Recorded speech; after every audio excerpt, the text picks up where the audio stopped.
Hello, everyone, and welcome to our second series, Rallying Your Community, Shaping Policy Through Advocacy.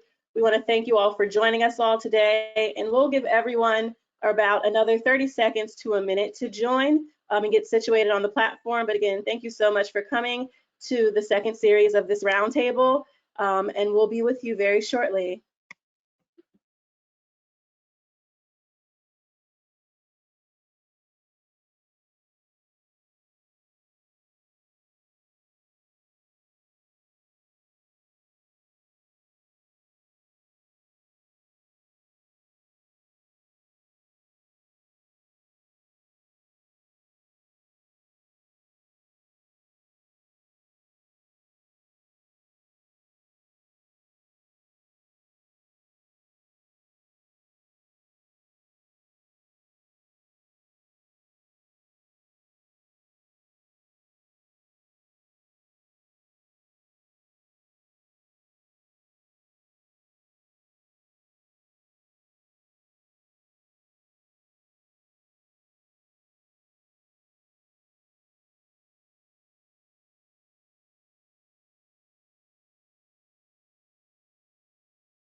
So hello, everyone, and welcome to the second day of this roundtable series, Rallying Your Community, Shaping Policy Through Advocacy.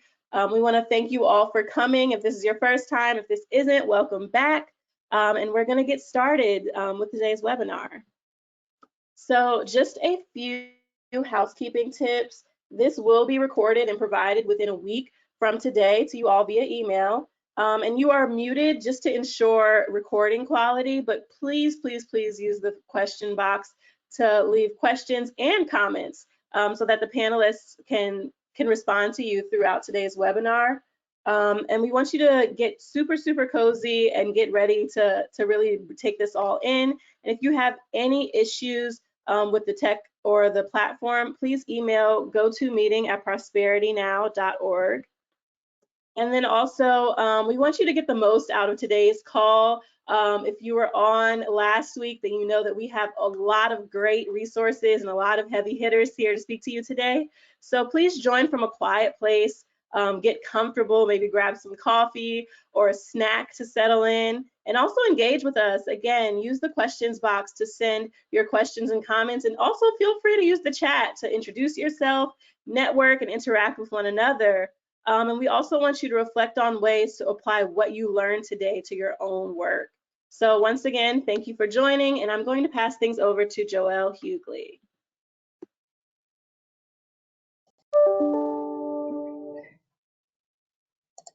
Hello, good afternoon. Hopefully everyone can see me right now. Thank you so much for joining us today. And we'd like to welcome you, and hopefully this is the second one that you have attended. If not, welcome to the second in the series. But we'd like to talk about why this work is important because policy creates the guardrails for our society in real life, as we've seen in the coming weeks and especially tomorrow, coming up with elections, and understanding how our community institutions and wealth building creates vehicles for systems that are important to instituting change. We are in a heavily unpredictable time right now, so it's really important that we are cognitive and conscious and work collaboratively together in this space.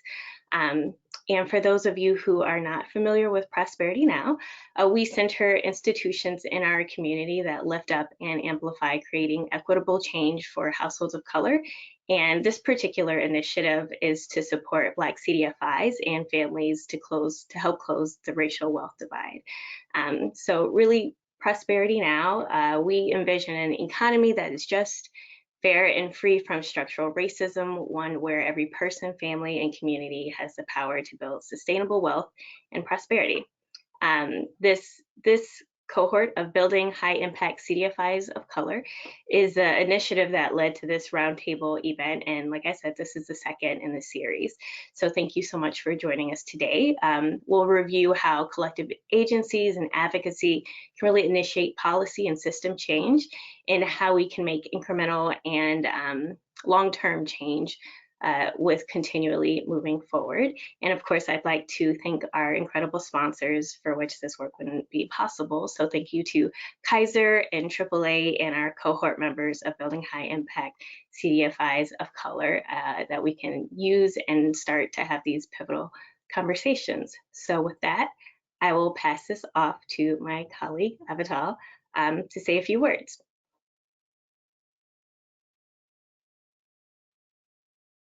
Hi, everyone.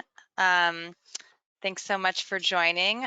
So some of you may be wondering why Kaiser is involved in this work. So you may know that we're the largest integrated healthcare center in the US, but maybe less familiar with our community health department, and where we work at multiple levels to address social determinants of health, including access to housing, environmental justice, and economic opportunity, just to name a few. Economic opportunity in particular, we understand as a super determinant of one's physical and mental health, and financial security is really at the core of what drives health, and this connection between health and wealth is inextricable. So because of that, we have committed to supporting inclusive and equitable economic opportunity for people of color, and really understanding that economic opportunity is not equally distributed. The racial wealth gap, as you all know, is very real and stark, and continually perpetuated through systemic injustices and policies that we need to work on, as we'll be discussing today. So Kaiser does a lot of work on our own internal business practices to make sure that we're hiring more diverse employees and creating opportunities for diverse businesses to work within our supply chain. And we also do a lot of grant making in this space. And so we've been working with Prosperity Now over the past 2 years as a community partner to help build the capacity of AAA and many of their members, because we know that CDFIs, particularly Black-led CDFIs working in Black communities, are at the forefront of addressing these economic disparities. Access to capital is still an incredibly important aspect of growing diverse businesses, and CDFIs were created to provide more fair and responsible financing in those communities that have been historically underserved by traditional banks. So we're really thrilled to be involved in this work supporting Black-led CDFIs, and have seen so much growth in AAA over the past few years, and are excited about their work in the policy space as well, and we're proud to be supporting this roundtable series, and hopefully this will spur further growth of this this movement. Thank you.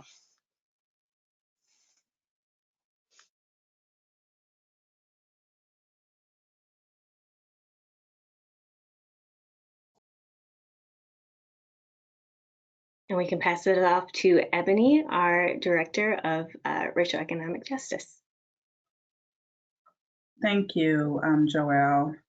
So as Joelle mentioned, I'm the Director of the Racial Economic Justice team here at Prosperity Now, and I just want to thank all of you for being here with us today. And if you were able to participate in our first roundtable discussion, welcome back, and please continue to engage with us. Now, I know some of you may have heard some of the things that I will be speaking to in the previous one, but I think this is very important to always ground conversations in data, so that it's followed by how it really manifests in the lived experience of our partners and the clients that they serve. Next slide, please. So when we're thinking about our society, thinking about United States, and thinking about just how our work is situated, we know that racial economic disparities are widespread throughout the US, with some really profound consequences for low to moderate income households, especially in communities of color. And the issue of economic wealth inequality has a multitude of ramifications for Black and Brown individuals, families, and small businesses. And the past few years have taught us that many stakeholders, unfortunately, don't really truly comprehend the impact of systemic and institutional discrimination and biases. And in fact, the latest data confirms that the pandemic is only intensifying structural and systemic inequities causing households of color to be more vulnerable and at a greater risk to social and economic impacts. We see that the median income for households of color is 3/4 of the median income for white households.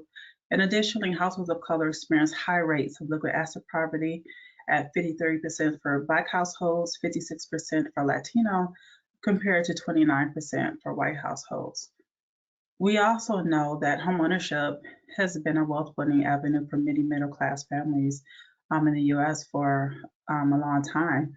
And it also comes with some high potential of some upward mobility and economic stability. Unfortunately, Black and Latino households own their homes at 41 and 47% compared to the rate of the white household. So there's definitely a gap around homeownership. And the continued rise of the inflation and the cost of living that many communities are experiencing is only increasing the number of households that are at cost burden. And that's whether if they're renting or buying or owning, excuse me. Another wealth building strategy is entrepreneurship. And there are many reports that they show that Black and Brown individuals experience issues. As Avatar was mentioning, there's the issues with credit, startup capital, business development, and stabilization, just to name a few. And for those of us that are working directly with entrepreneurs and small businesses, we also know that there's just a lack of access to education, markets, and so forth. And so while we do have a lot of new entrepreneurs coming into the space that are Black and Brown, currently only 20% are owned by people of color. And we know that that's not even probably the full number, because there's a lot of small mom and pop businesses that don't even come up on the radar when it comes to businesses that's led by a person of color. And so it only really contributes to the disparities that exist, even when we're looking at business values. And in fact, in 2012, the average white-owned business was over 8 times the value of the average Black business and 3.5 the value of Latino businesses. And CDFIs are playing a role that goes beyond the lending. They are vital to shifting this reality for underserved communities. They also need policy measures in place that support quality jobs, business ownership opportunities, and a thriving ecosystem for quality housing and homeownership. Next slide, please.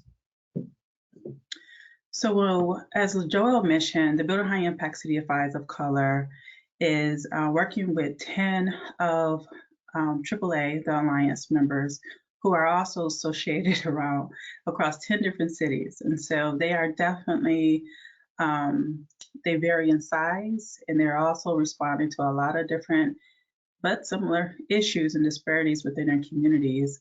And on these 2 slides, I'm just going to give you a little insight into how these disparities are showing up locally for them and their clients.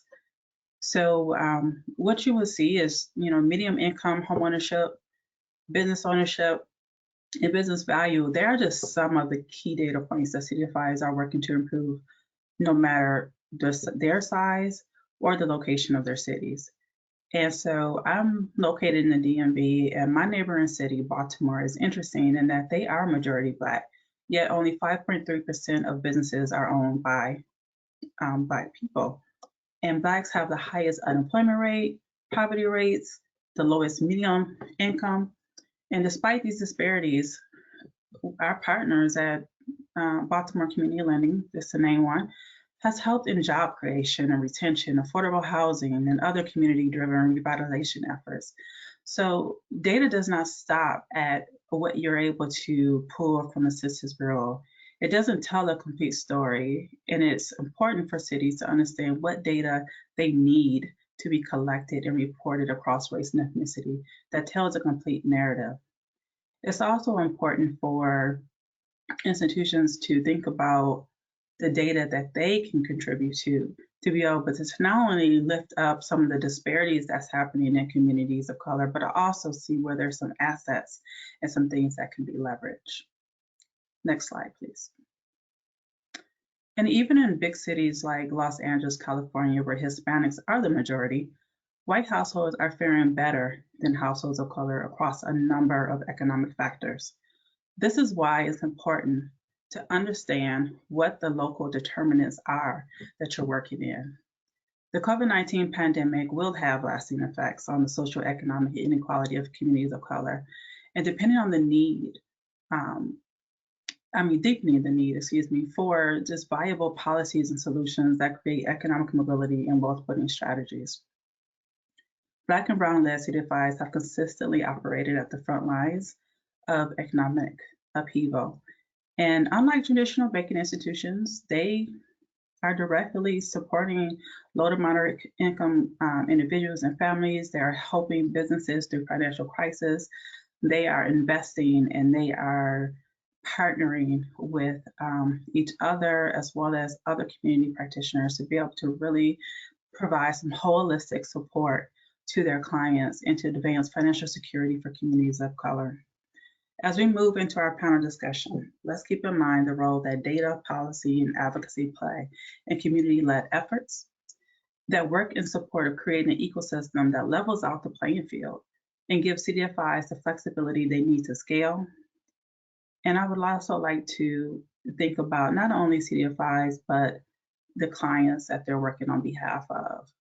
It's only so much that CDFIs can do, and bridging some of these gaps, there is some work that needs to be done that's on the policy level as well.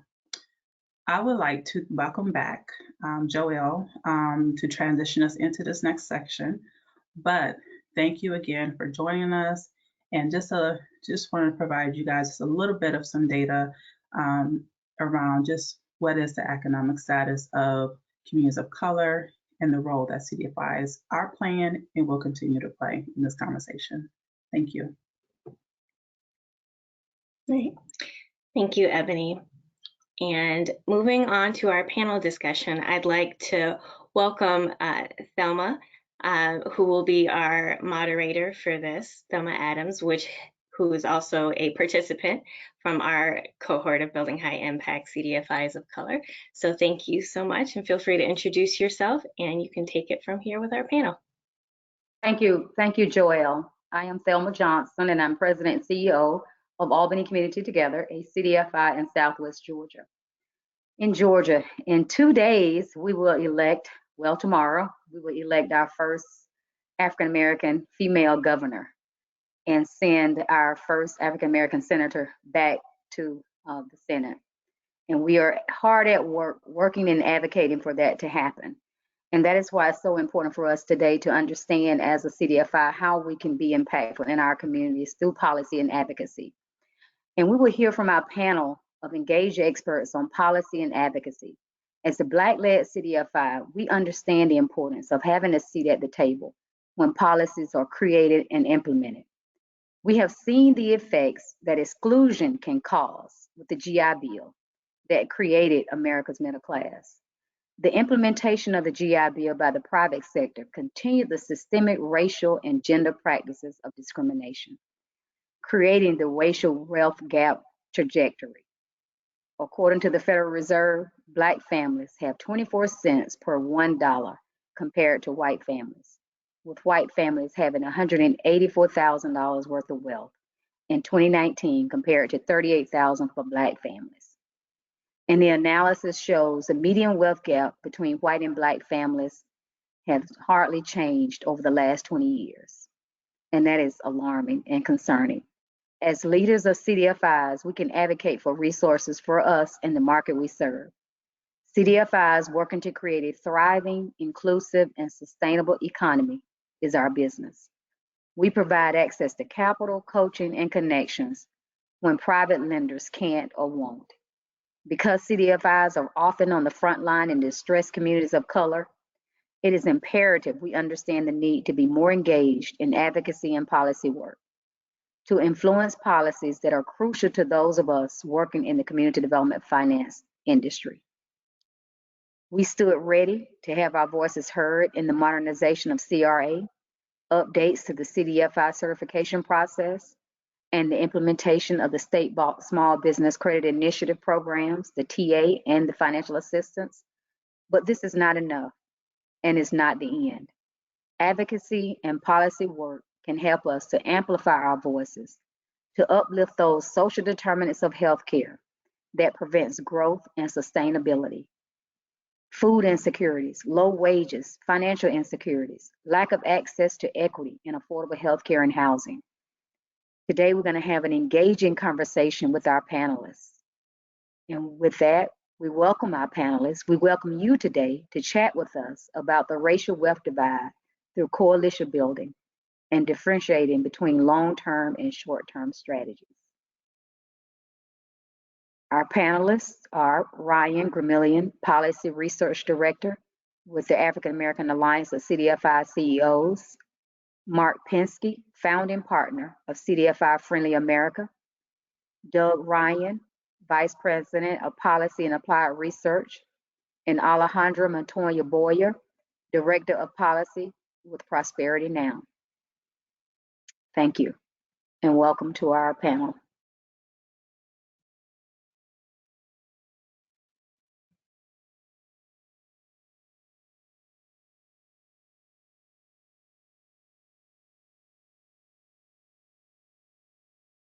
You can begin, Ray, if you would like, just to come on and tell us a little bit more about yourselves.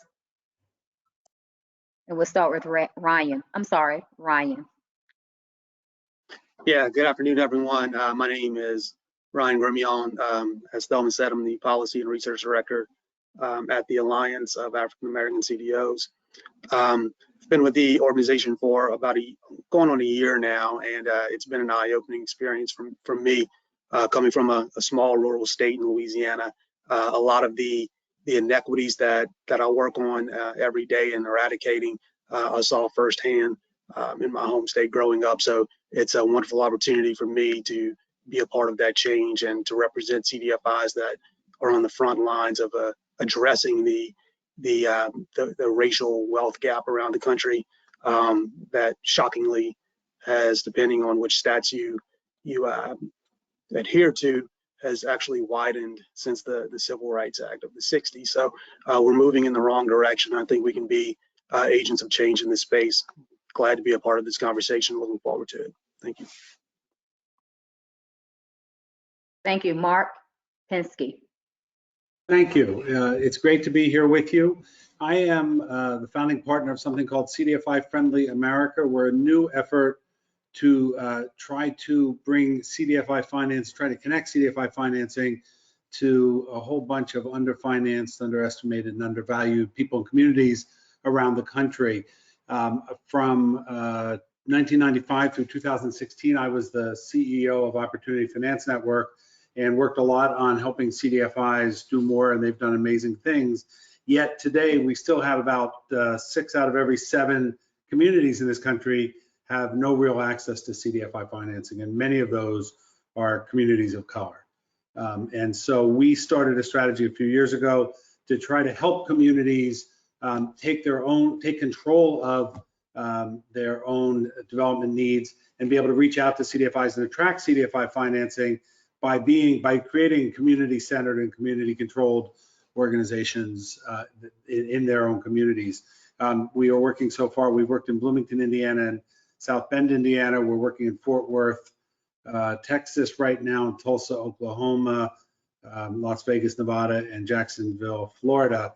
We're learning a lot. We're also working with the African American Alliance. We're working with National Association of Latino Community Asset Builders, and significantly with Prosperity Now to try to figure out new and sort of accelerated ways to bring communities of color into the CDFI network. Thank you. Thank you. Thank you, Mark. Doug Ryan with Prosperity Now. Thank you, Thelma. Thank you, everyone, for joining us this afternoon. I'm here with my colleague, Alejandra. I know we had her speak to some of the work that we're doing, but Prosperity Now, as many of you know, is a national intermediary, a nonprofit based in DC with partners across the country. We work to advance economic well-being and economic justice for all, and with a focus on the racial wealth divide and in particular the communities of color that have been left behind. And I think this panel and the series of panels has really underscored the issues that are at hand that we have to address.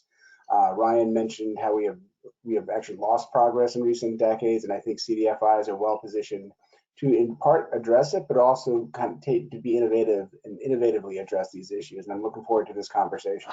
So again, thank you. Thank you. Alejandra.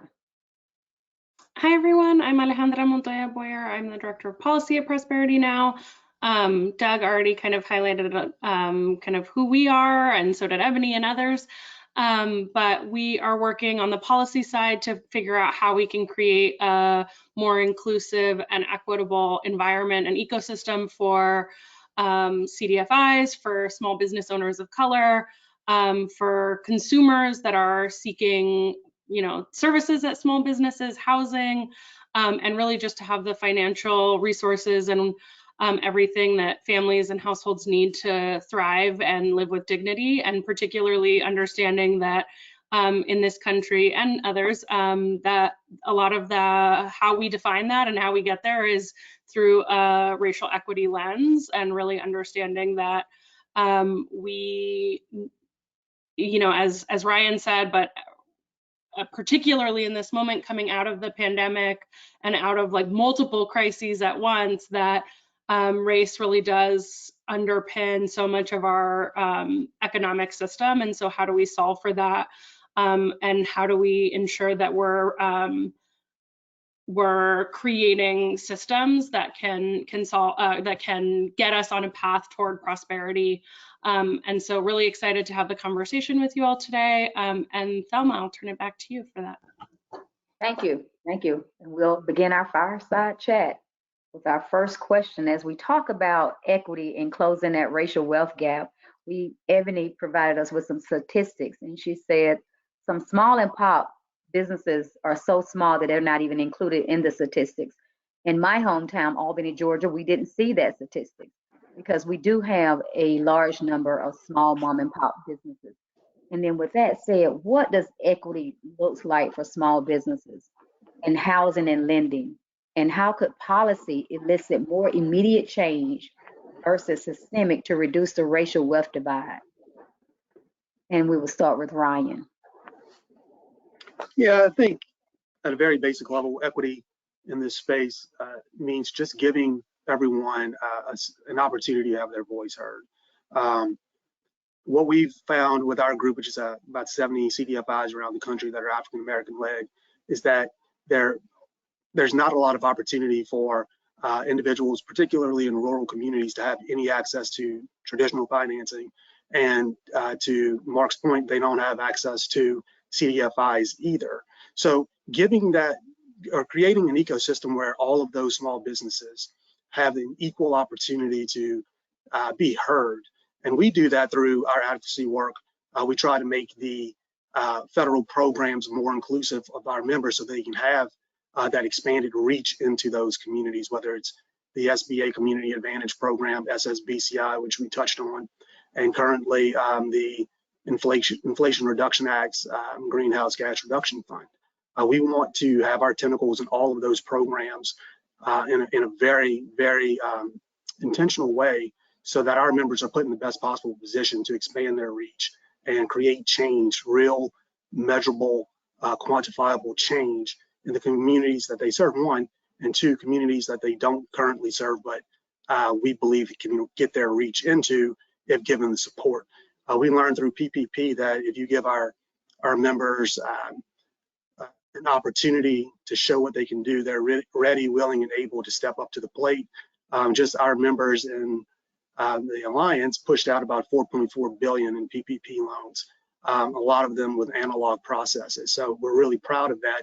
But what can we do if we are given more of an opportunity from a financial perspective, also from the reputational perspective that we are a value partner that should be leaned upon heavily in changing the economic outcomes of our communities that we serve. Thank you. Thank you. Mark, do you want me to repeat that question? What does equity look? Oh, go ahead. What does equity look like for small businesses, housing and lending, and how could policy elicit more immediate change versus systemic to reduce the racial wealth divide? So I guess I think of equity in that context as having sort of the resources and the opportunity to do what you think is best for you, to do what's best for what you think, or to do what you think is best for your community, but also to do what's best for what you think for future generations. And to really think about how you're not dependent on someone else in a way that limits your ability to make choices. So when it comes to access to capital or access to CDFIs, I think it's really being seen. We're working in Tulsa, for example, and one of the things we've discovered is everybody, when we first went to town and we were talking to folks, they said there are no developers of color for affordable housing here. And we recently had a meeting with 18 developers of color in Tulsa. And so it's that ability to be seen and be given the opportunities and then access to the resources. In their case, what's holding them back to a significant extent is that they don't have CDFIs there right now that are providing the capital they need to be able to be competitive and to be able to do what they're there to do. So I think of it in that I have a CDFI lens, but I think of it in terms of that chance to do what you want to do and be able to have the resources to do it. Thank you. Thank you. Doug? Thank you. Yeah, and so building off what Ryan and Mark said, I agree. Equity, in my mind, in this space means access to resources and opportunities to make, to determine where you want to go and how and where your community wants to go. And I think that's fundamentally important. And I do think in this space, what we're talking about is access to capital. I mean, to buy a home, you need access to capital, absent obviously some cash buyers that are in some ways changing the market a little bit. And also, businesses also need access to capital. So in the home ownership example, I'd like to bring this to kind of answer that question about what can happen immediately and, in longer term. Recent reports came out how the home ownership rate for Black Americans increased for the first meaningful time in about 20 years. That's an entire generation.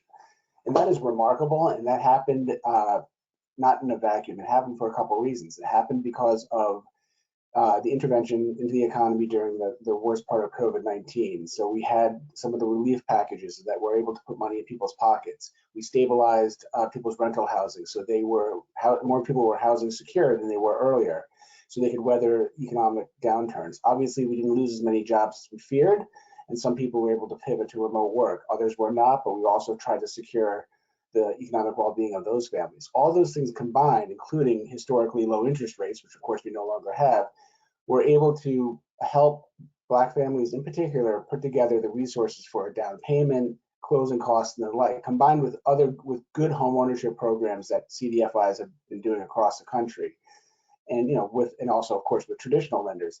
And that has changed the conversation about how we can do home ownership in this country, just like we did 25 years ago when the Black home ownership rate started to increase, because we know how to do this. So that's an immediate response, and I think that we should all learn and take lessons from that. So broadly, how can we address the home ownership gap? Ebony did a great job putting out the statistics in that area. One way we can do is we need to lower the barriers to home ownership. We need to lower the cost of land, the cost of closing, the cost of borrowing.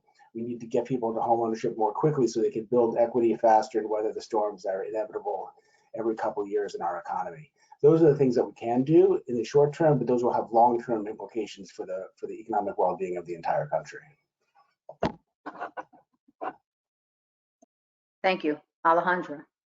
Yeah, just building off a little bit what Doug and others have said. I mean, I think the question you're specifically asking to split this into kind of short-term and long-term opportunities. I think on the short-term side, first, understanding the problem, so measuring and getting access to the data that really can showcase these problems.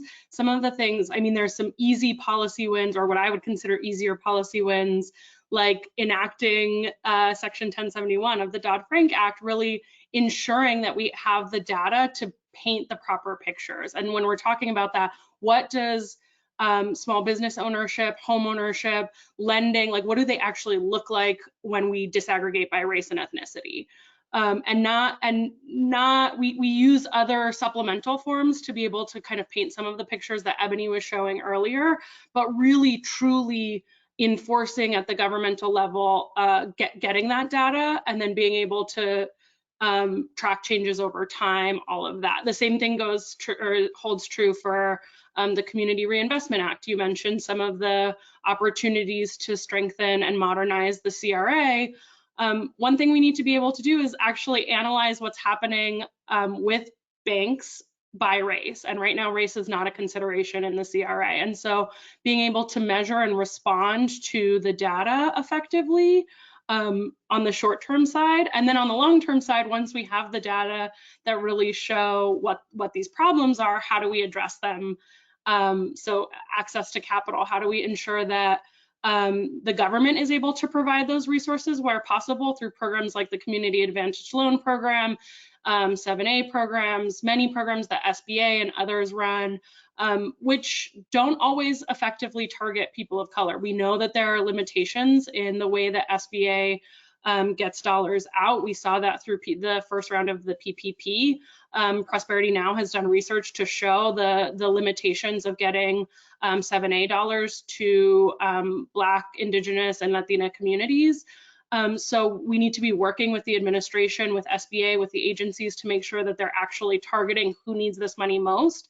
And then on the private sector side, really ensuring that we're regulating banks properly and saying that race matters, that the way to solve for these racial inequities is to first at least consider race as we regulate the banks through the CRA. And then from there, they can't all be passing, the banks can't all be passing their CRA evaluations with flying colors if we know that communities of color are still being left out of the equation, that there's still inaccess to lending for both small businesses, for home ownership. So responding to the data once we have it effectively, and working with the private sector to really grow that voice effectively, that the government needs to be able to regulate it, but we also need private sector partners through CDFIs, through the banking industry to really kind of get on board with this. So it's a lot to be done, but I think if we can kind of develop some strategies in the short term that lead to longer term solutions, it'll help make it a little bit more manageable. Thank you. Thank you. Thank you for that. Within the third part of that question was what has changed and needs to change in the future in the CDFI industry? And we'll start again with Ryan.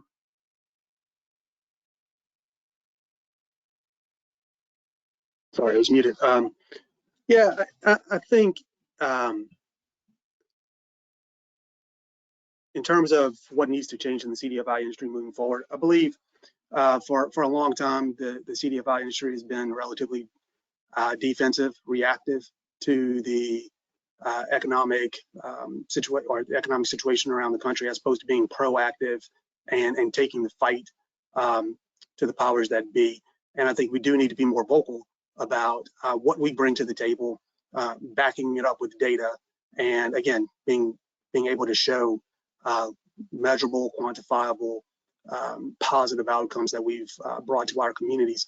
No one's going to do it for us. No one's going to advocate on our behalf. So groups like the Alliance, Prosperity Now, I think we have an important voice, an important opportunity to really amplify the work of our members and push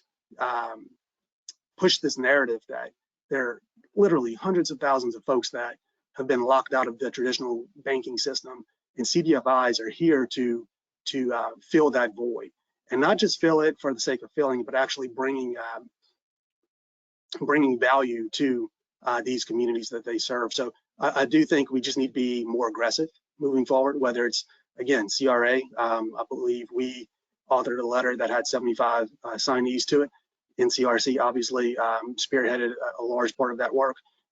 We have to be aligned and consistent in our messaging that we do bring a very important service to the table and should be considered as such whenever there's opportunities out there to expand our reach.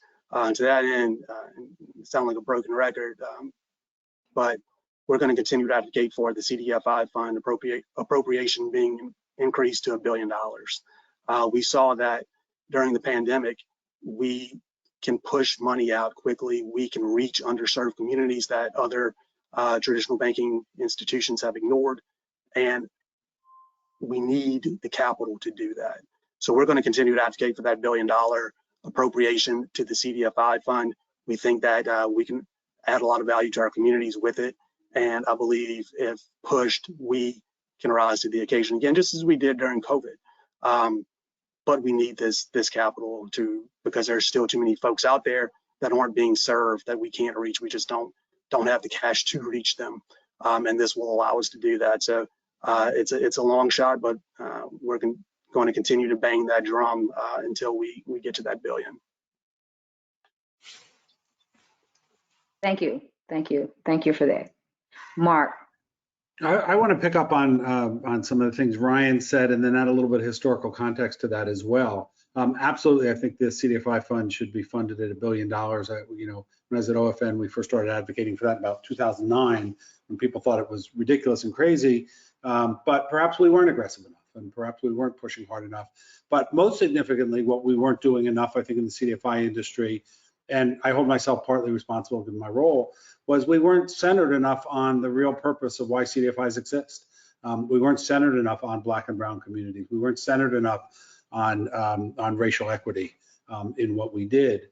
And so I think that that's important. One of the things that's changed in the last couple of years is the nearly $12 billion that the CDFI fund was given by Congress to distribute with an emphasis, I wouldn't call it center, but an emphasis on minority-owned banks, an emphasis on CDFIs led by people of color, and I think that money is a significant positive step.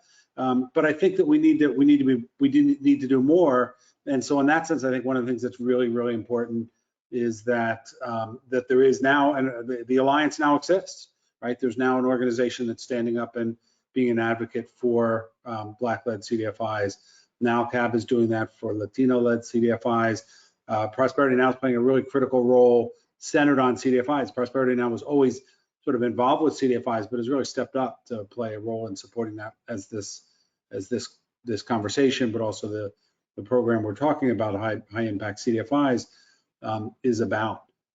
So I think that there is a greater focus and a greater emphasis and concentration across all those areas. Yes, CRA, yes, CFPB, yes, the CDFI fund, yes, other programs and other agencies where there's money, SBA and others, where there are resources dedicated to CDFIs. CDFIs need to make sure that they're dedicated to racial justice.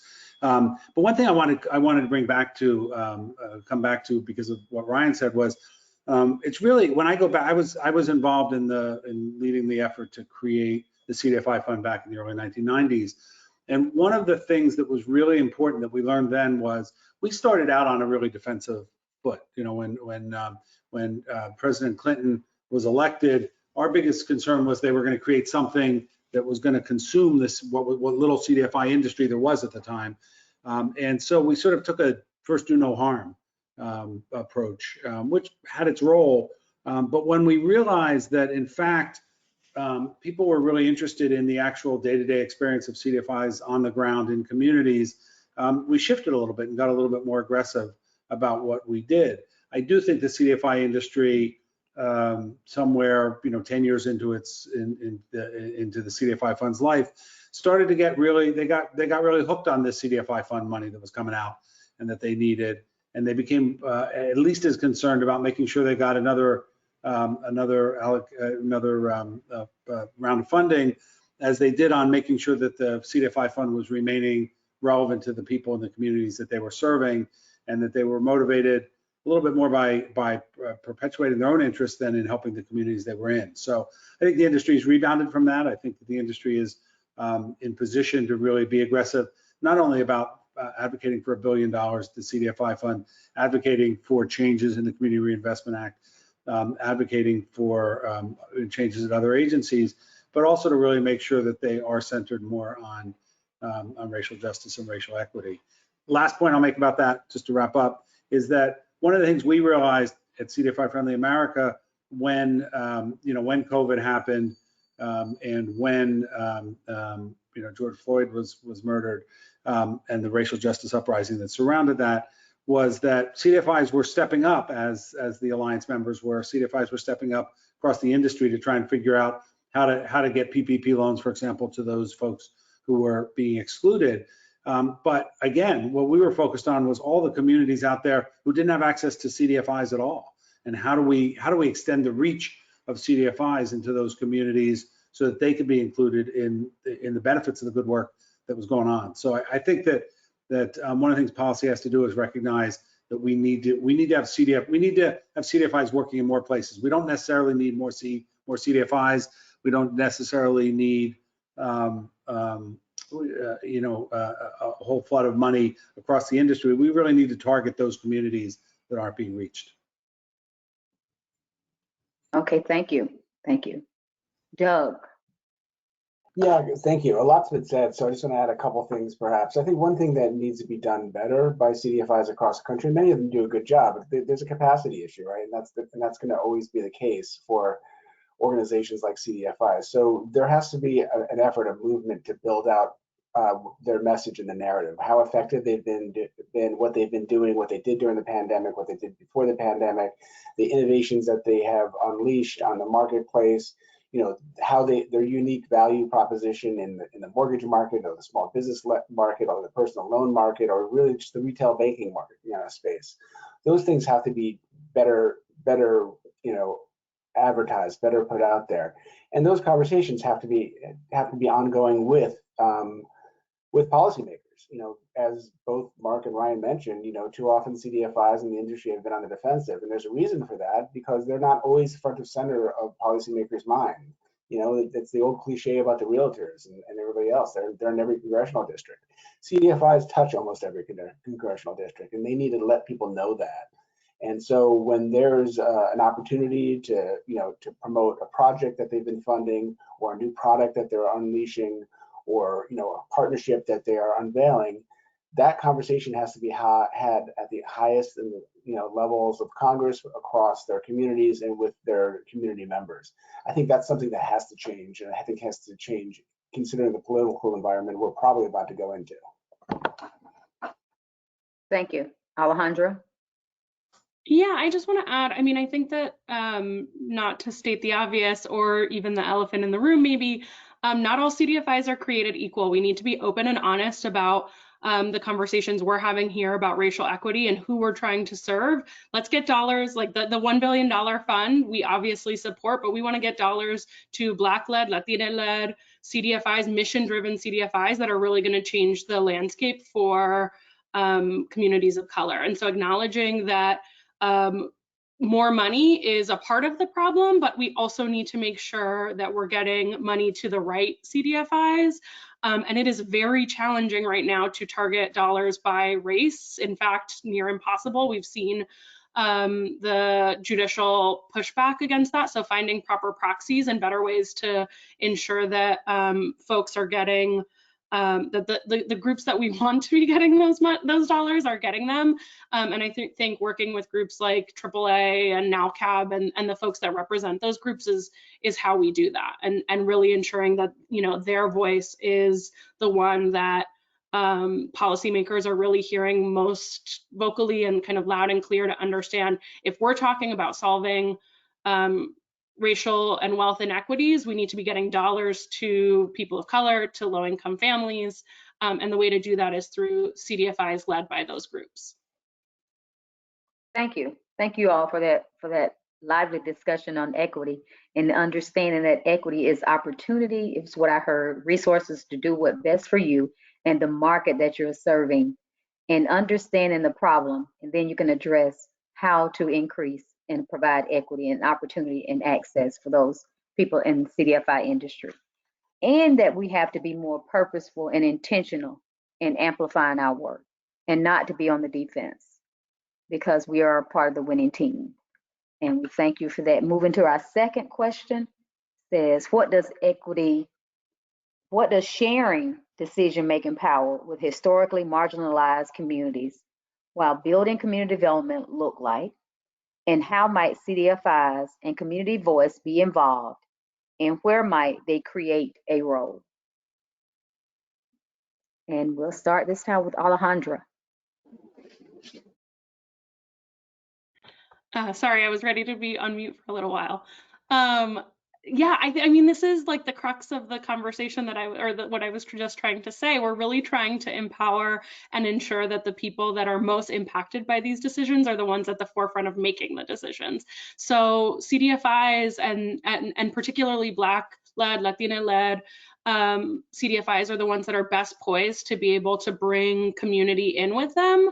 They are closest to the ground, if not on the ground themselves. So how do we ensure that that's what's being brought to the table and have those conversations? I think it's, recognizing that there's a narrative and storytelling component to this. Doug mentioned kind of CDFIs being better able to play the messaging game. And working with people that are already very good at the messaging game. So how do we do that? How do we bring the narrative? How do we bring that piece to the forefront? But also, how do we make sure that there's a that folks are really kind of able to be a part of this process, recognizing that part of the challenge when we're talking about these systems is that exclusivity is a intentional, and like it's part of the power dynamic that people, low-income communities of color, are left out intentionally. And so how can we change that by creating more effective systems and more participatory systems? And so one of the things that I know that came up with the CRA, for example, was ensuring that through CRA evaluations that community engagement and participation was a measure. So are there ways that we can enforce banks and lenders and CDFIs and other institutions to really, they're engaging their community in these processes, they're hearing directly from the folks trying to buy homes or get mortgages, get loans, and understanding what that process looks like so that the people that are most impacted are a part of that process. But then it has to, like, there's like getting the voice and then actually listening to it, which is kind of the next step. So it can't just be that, folks are brought to the table or that folks' stories are being told. It really has to have the impact of, and then we use that to make policy, and then policymakers are driven by that voice. And I feel like that's the part of the solution that we're still working on. And if anybody has answers, you let me know. Thank you. Thank you. Doug?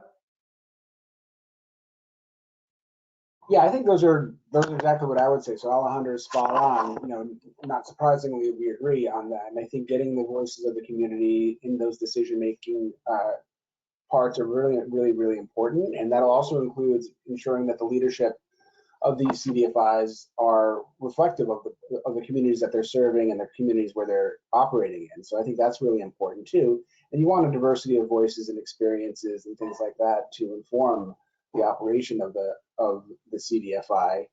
And you also want your partnerships to be built, to be organic out of the community as much as possible. And that also means, exploring new partnerships, ending existing partnerships, expanding, partnering with, perhaps organizations or entities that you may not otherwise have done. But there's a whole lot of opportunities there. But, and it has to just be always forward looking. What is the strategy? What is the planning? What is the goal and the vision of this organization, and how do you get there? And you get there with the support of the community as much as possible, and you get there with the with innovation and frankly effectiveness.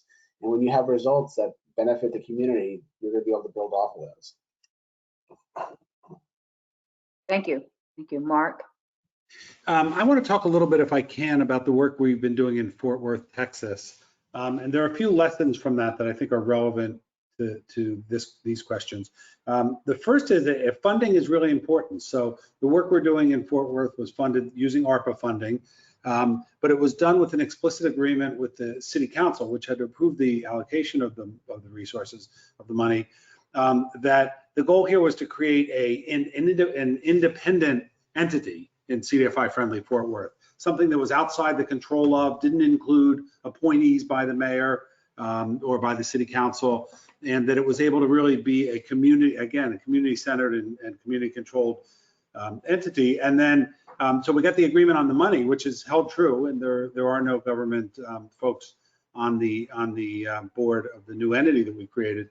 But then you got to make it real, right? And so we do. It's really a community organizing effort. We did hundreds of meetings in the community with just our team, but also with CDFIs and with others, just to sort of understand what people were experiencing, where they'd experienced financial racism, how they felt about it, why they were discouraged or didn't want to try again in a lot of instances because of the experience they had, and helping them gain some level of trust that these things called CDFIs, which they didn't know well, we're really there to help them. And I was rarely the best, most effective source of trust building, but the CDFIs were, particularly CDFIs led by people of color, or CDFI staff who were people of color. And so we were able to do that. Then we had to stand up the entity and we had to actually carry this out. And now the challenge is to prove that out by that shared community-centered board demonstrating that in fact CDFIs will do the financing that they've said they'll do, or that we've told them they could do, working across all asset groups, so small business, affordable housing, consumer finance, mortgage finance, development, real estate, development finance, nonprofits. And so we're in that process now of doing that, but it is a collaborative effort. It is the CDFIs working really closely with the community leaders, not only those on the board, and really trying to carry that message to back to a government that is changing. It's more diverse than it was a few years ago, and it's going to be more diverse again. And I think people are interested in that confluence of capital and organized people. We always, a long time ago, we used to talk about CDFIs as organized people and organized money, but I think that's still true. And I think if you build it on the right platform and you build it under the right conditions, if you're able to get them, then I think that the CDFIs and the community residents together really can become more engaged in some of those policy decisions, but more influential, as Alejandra was suggesting we need to be. So we're trying anyway. So, Ryan. Thank you. Thank you. Ryan? Yeah, I would piggyback on that. I think it all comes down to trust. We're talking about communities that have been victims of redlining. They've been boxed out of the traditional banking system, and there's just a distrust of credit. And so if we can build that trust and show them that we're here for you, we have skin in the game, we live in the communities that you live, we demonstrate accountability to your communities through whether it's our CDFI CEO or our governance structure or structure of our loan committee, senior staff. We live here, we want to see this community thrive, and we can help you get there. So I think building that trust is going to be paramount in moving this along. I think CDFIs have very strong voice here because they, again, they're there as sort of the first responders for these folks who need critical or access to critical capital for their small businesses, for the down payments on their homes, whatever it may be. So we play a very influential role, but I do think building that trust with the communities and saying we want you to be a part of building the community development strategy because this is your strategy, this is your community, and we all are in this together. And again, it's not something that's going to happen overnight. It's not something that's going to happen over 2 nights, but I think over time we can begin to chip away at some of those barriers, trust barriers that have grown in some of our historically underserved communities. Thank you all. Thank you all for that. And just to go back over that, what we heard was we need to do a better job again of creating our story, that narrative around the work that we do. And I really like how Alejandra put it, the participatory story, those that participate. While we provide the access to capital coaching and connections, it is the businesses that make the real impact in the communities. And then to empower and to engage, to influence policy. So those policymakers are moved by the stories to make policies that impact those businesses and the diversity of voices, that we can't do it alone. It has to be a collaboration. Organic partnerships, I think that Doug used. Sharing the mission and goals so that we can get the results that benefit the entire community. And Mark said funding is important. The CDFI working with community leaders to get access to funding, to make sure that our voices are heard again. And Ryan amplified that we need to make sure that there is trust, get in the community to help create strategies, because CDFIs create opportunity, but the community is the one that really makes the impact. And we thank you for that. And we'll move to our third question, which is, what inclusive and accessible advocacy strategies are best suited for more immediate local level change in issues like housing and supporting struggling businesses? And the second part of that question is, what does inclusive and equitable coalitions look like in this space or area? And we'll start again. We'll start with Mark this time. Thank you. Thanks, Thelma. Thanks for keeping us guessing on who's going to be saying what. You know, when I think about this question, I have to think about this in terms of financing strategies, and just because it's what I know in some ways. The others may have broader things to say. But I think if you want to create immediate sort of local level change, you have to prove in practice what you promised, right? And if your policy promises that it's going to make a difference, that having more CDFIs there, or more financing for CDFIs, or more financing for Black-led CDFIs, you've got to turn that into real lending that makes a real difference in people's lives sooner rather than later. I mean, I think one of the keys to CDFI industry policy has always been, we have practice to back it up. We have real experiences of doing things and showing that, you know, a lot of people, not as many as used to, but a lot of people in the mainstream tend to think that CDFIs can't really work that way, that there's some smoke and mirrors.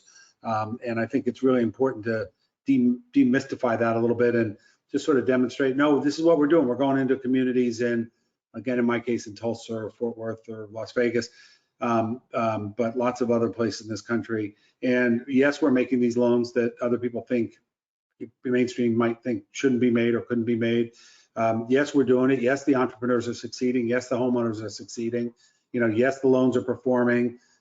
Yes, there are different ways of doing this. And yes, we ought to take those different ways and put them into law and make them priorities so that we're serving the people who are you know, most deserving of policy focus from my perspective. So, I don't know, that's my reaction to that question when I think about how do you make immediate change? You make an immediate change by demonstrating that it is possible to do things that other people think is impossible, or worse than that, that they just don't want to have happen.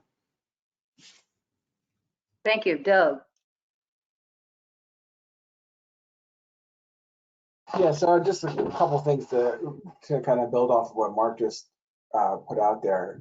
One thing I think that is noteworthy about CDFIs compared to other lenders in the space is, of course, traditional lenders, you know, have their primary responsibility to their owners and to their shareholders. I mean, that's at the end of the day what they're supposed to do, and we get that. That's why they can't be as innovative, and they can't be in these communities, and they're unwilling to take some of the risks and do some of the things that we know are absolutely necessary to make a more inclusive economy.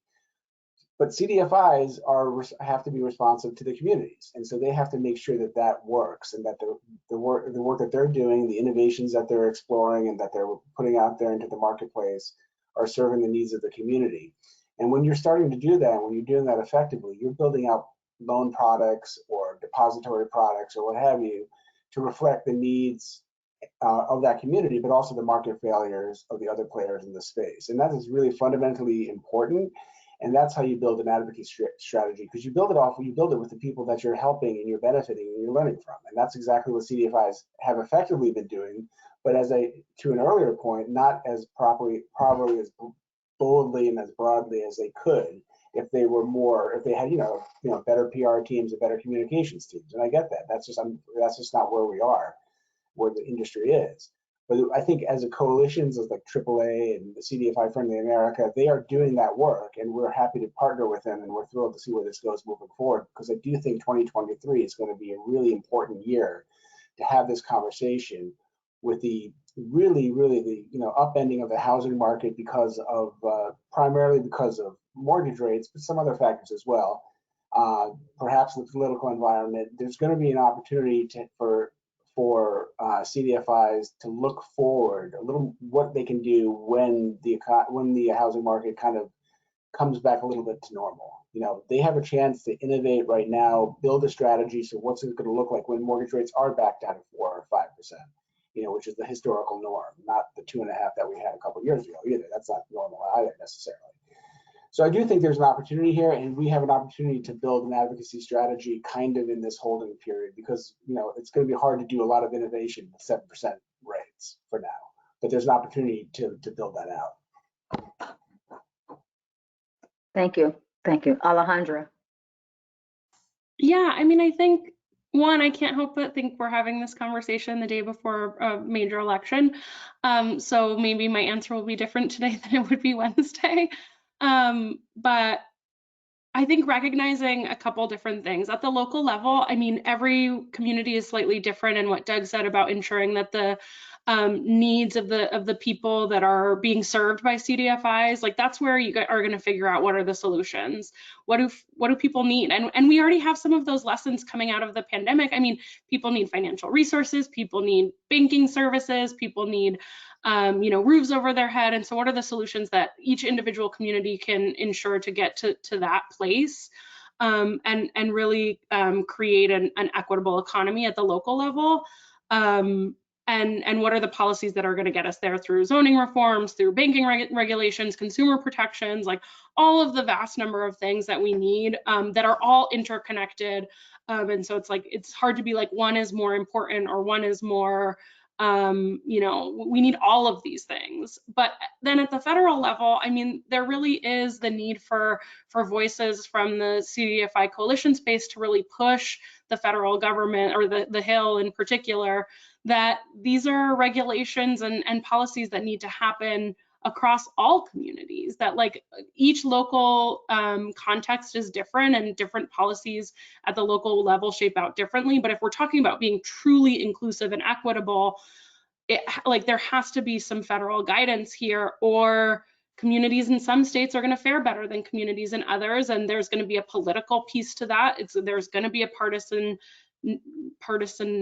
and I hate to say it, I don't want to put it out there, but like I think we're seeing the outcomes of those challenges over centuries, and we'll continue to see that if we don't actually create some standards, some bare minimums for what needs to happen for like everyday people, communities of color, low-income people, to have the kind of threshold, the minimum, like income minimums, and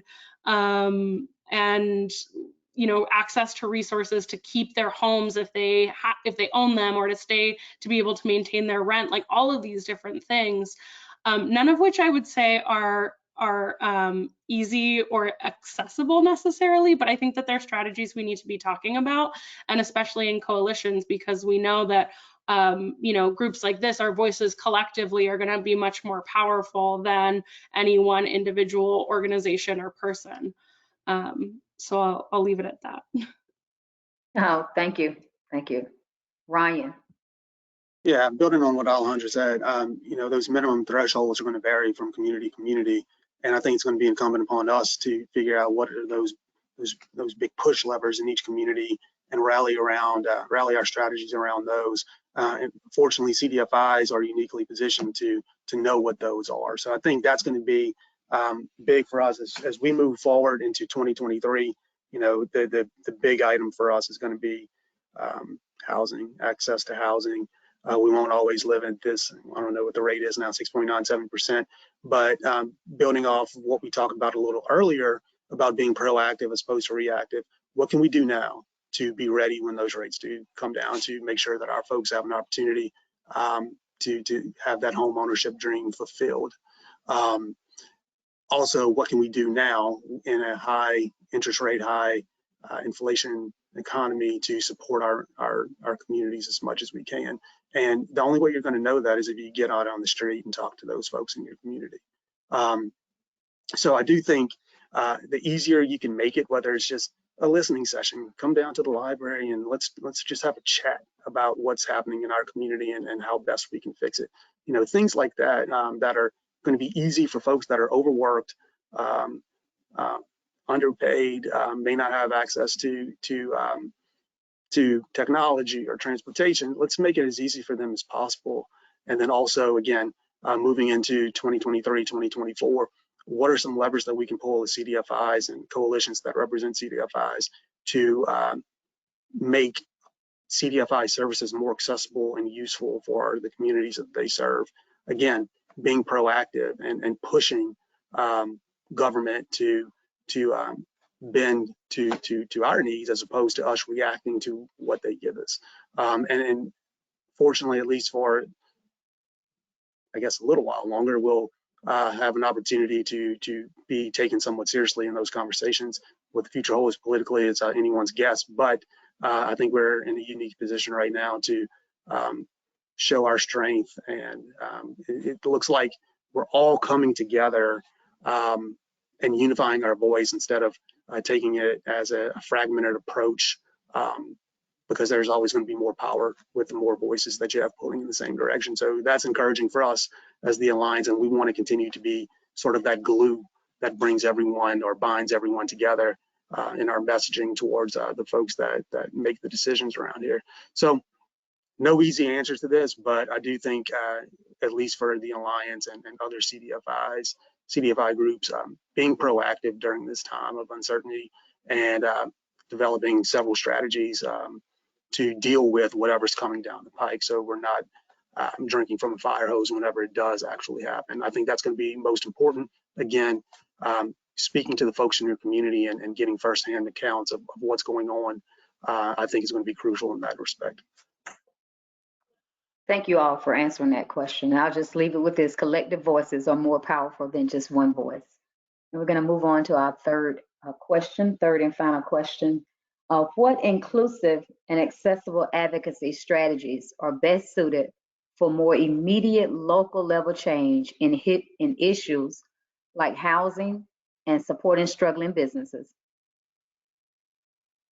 And what does inclusive and equitable coalitions look like in that area? We just did that. I'm sorry. We just had that question. Well, we're at 3:11. And instead of going to the bonus question, I think we can move to Q&A, because I've seen several questions in the chat box. And we've had a very, very good discussion on advocacy and how can we be more intentional in our communities. And with that, we're going to go to our first question in the chat box, coming from Mr. Willie Hill. Says, how do we advocate for 2-year funding cycles instead of 1 year? Hard to build capacities in our organizations. Anyone want to take that question?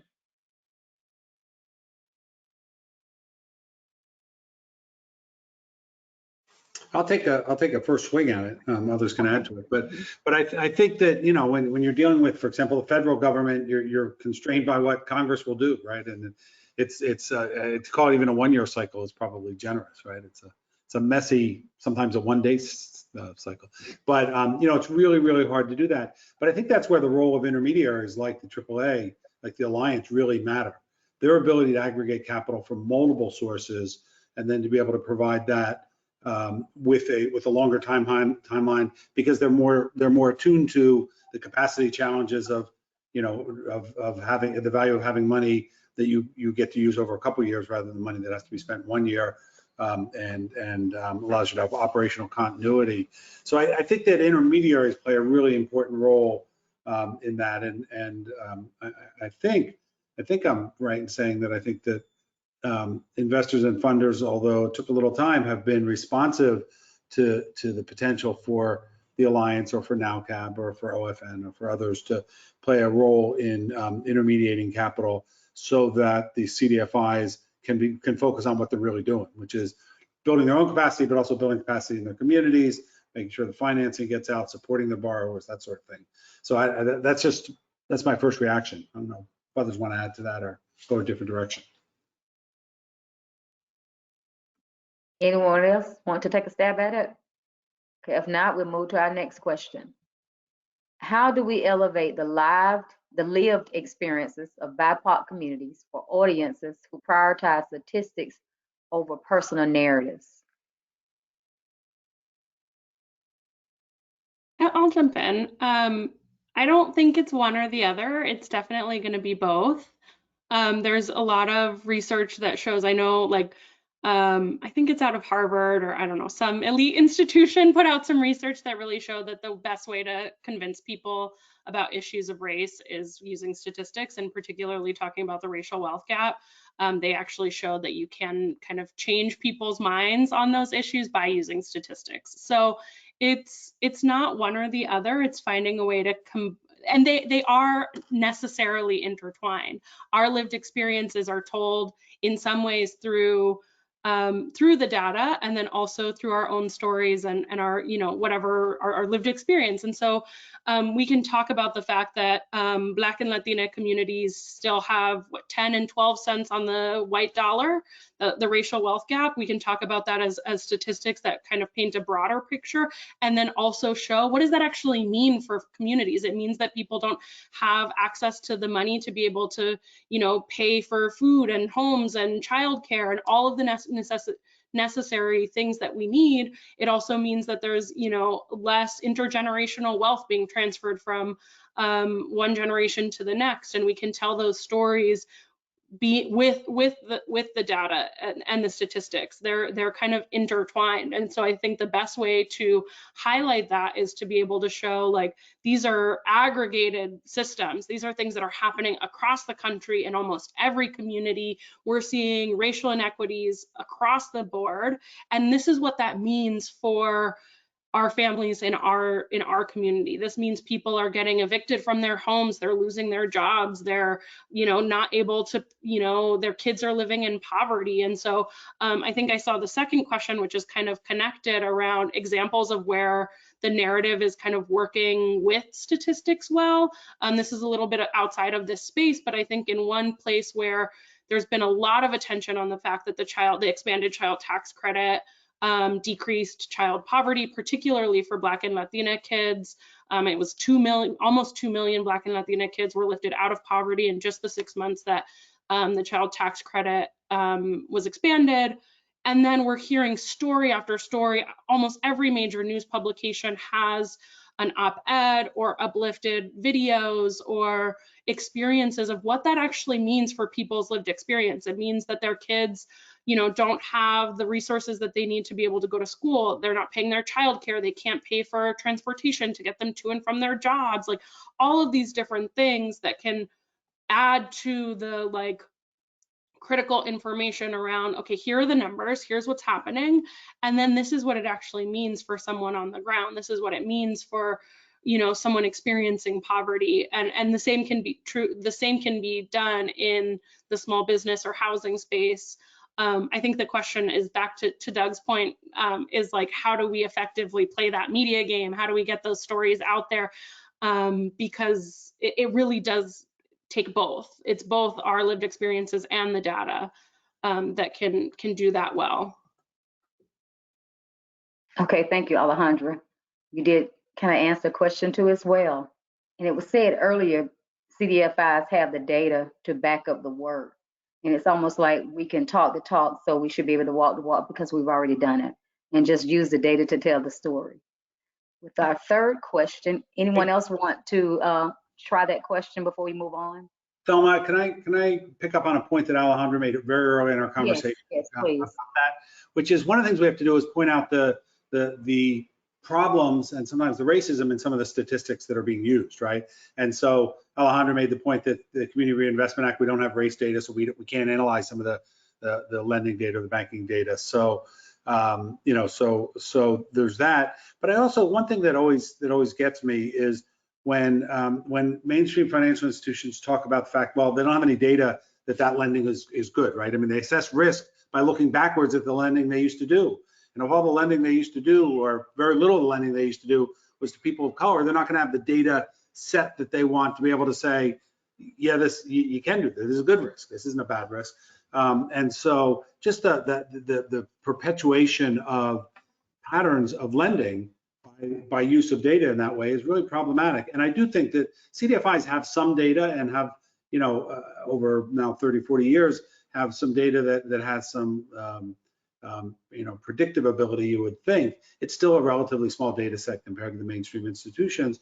And so we can't, you know, yes, this goes back to what Ryan was saying earlier and Doug was saying, we need to be proactive. We need to be assertive about saying what we know for what we do. So anyway, thanks. Thank you. Thank you, Mark. The third question, how do governance structures typically engage in community outreach if they do so? Anyone wants to take that question?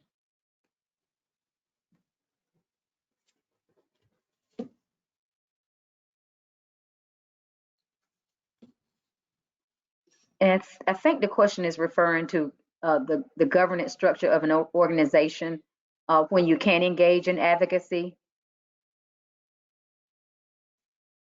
The CDFIs themselves? Well, or any nonprofit, if it's okay for them to engage in advocacy. How does the governance structure, how you're organized, affects your ability to engage in advocacy or inability to engage in advocacy? Yeah, if I'm understanding the question correctly, like 501c3s, for example, I mean, you can absolutely engage in advocacy. There are limitations when it comes to direct lobbying in terms of, you know, a specific piece of legislation, you know, X Act, for example, versus specific policy. You know, we want to say that CDFI should get $1 billion. We can go and scream that from the rooftops and talk about that as much as we want. Whereas when we're talking about the specific appropriations bill, there are some limitations on who we talk to and when, the amount of time that we can talk about it. But 501c3s can absolutely engage. And so I think there are some misinformation about how nonprofits engage in advocacy. We definitely have, Prosperity Now has resources on that we can share out that I think are really helpful and can clear up some of that. Similarly, around the election, for example, we can't, you know, specifically come out for specific candidates, but we can absolutely talk about getting out the vote, voting for particular policies, or voting for potential candidates that could be CDFI friendly, for example. So there are definitely limitations, but I think there's much less limitations than people automatically assume, and the distinction between C3s and, you know, we could talk about C4s and other structures, but there are more that C3s can be doing. And so if folks are interested in getting more involved in advocacy, they definitely shouldn't let that scare them away. I don't know if that was the specific question, and if others want to jump in. Yeah, I would just jump in and just elevate some of those things, but also add to the fact that, you know, I think understandably, particularly in this environment, depending on where you're operating, some organizations, some nonprofit CDFIs and others are going to have a limited appetite for engaging in policy advocacy. And that's reasonable. I mean, you have reputational risks, you have other risks that you have to be considerate of, and I think we have to respect that.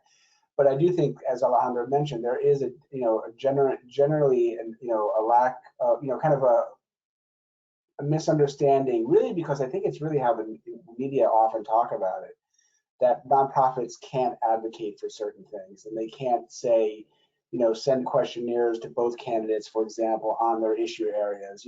They can't ask them to, raise housing or small business lending in a debate forum or things like that. There's all sorts of things they can do, and it really, as Alejandra mentioned, it comes down to a specific piece of legislation, and those are your limits. And I think, there's lots of good groups. We have those resources, lots of others do as well, that can help, shape organizations' strategies, because I do think it's really important, because if your voice isn't being heard, someone else's is. And that the other one that's being heard may not be productive for what you're trying to accomplish. So that's why it's really, really important to get those messages out there in whatever way, you as an organization feel comfortable doing. Thank you. Thank you. Question the next. Can I add something? I'm sorry to talk so much. I just want one of the things that that leaders of any CDFI or any community organization can do is lift up their residents, right, or their borrowers, or who can be advocates and can be, in fact, the most effective advocates. And not many people remember, but when the CDFI Act was signed in September of 1994, one of the things that the CDFI industry did was bring, I don't remember, it was exactly 100, bring 100 borrowers in, 100 or borrowers in to be part of that ceremony and to really lift up the fact that, you know, that the heroes of this are not the CDFIs per se, they're really the entrepreneurs or the developers or the folks in the communities. So I just think that we have a sort of a bottomless resource of incredible people in our communities who can be incredible advocates for the things that we're trying to do. Thank you. We have one more question. What ways do you see equity steering committees engaging in departments that support community development efforts, affordable housing, and small business support? Anyone want to take a stab at that question?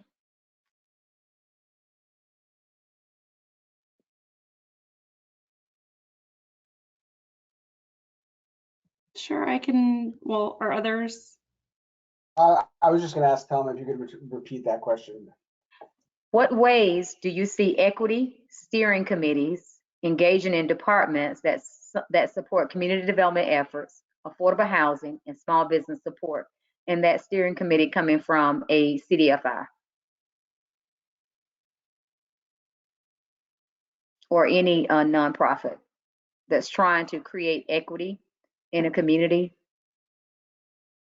I think one way that we've seen some success is through like racial equity plans, the actual development of like how an institution, a CDFI, a city or governance can actually implement racial equity through like with a, you know, analysis of the local context, diving into the data, and then developing specific strategies that can lay out a roadmap for what institutions or governments can do to take action on equity. But I think one critical piece there is that like equity is not like some little side project of the steering committee. Equity has to be embedded across all factors and functions of an organization, of a government, of whoever the, you know, body, the entity is. And so while certain groups can be responsible for the development of a strategy and things like that, it really comes down to, it has to be like, if it's going to be centralized and implemented effectively, it has to be across all entities. And a commitment from everyone. Yeah, and I would add there has to be some accountability attached to it, whether it's on the front end or on the back end. But the old saying, that which gets measured gets done. If we have these equity committee meetings in collaboration with a state department of economic development, for instance, there really has to be some teeth on the back end if those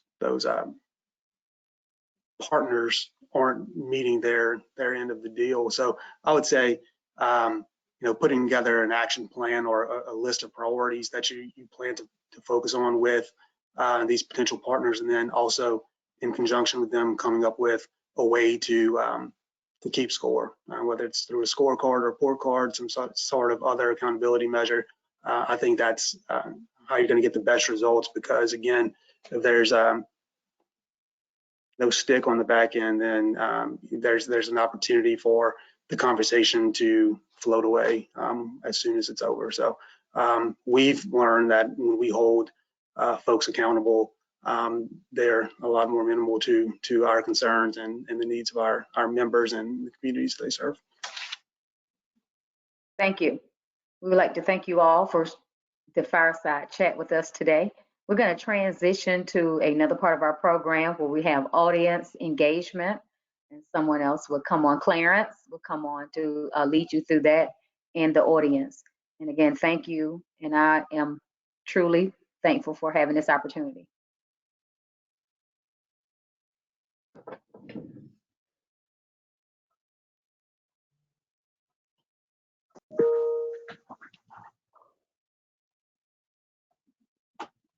All right.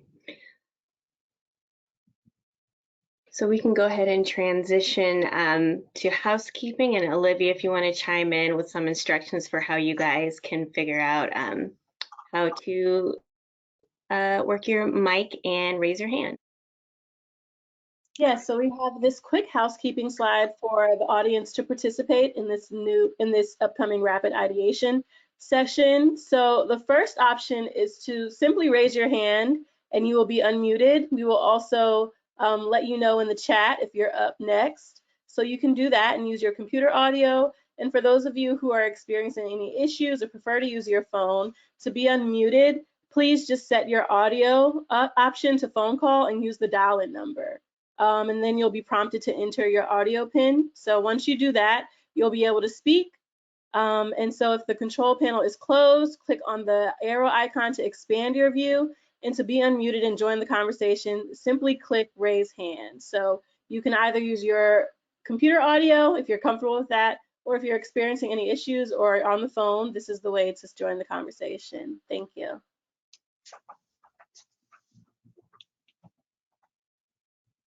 Next slide, please.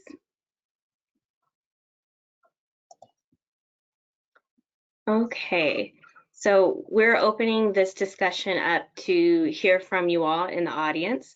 This is an opportunity to hear what you've done that works. If you have questions or examples or things that have come up in your experience that is a good idea that you'd like to share. And I'll go ahead and let Clarence go ahead and begin to facilitate the questions, and feel free to chime in as needed, and we'll call on you all. Well, thank you. Appreciate that, Joelle and Olivia. Thank goodness I'm not responsible for the technology part of this. We'd be in real trouble. So all I have to do is just read a couple of questions, and then the hands will pop up, right? That's how this works, right? So here we go. First question.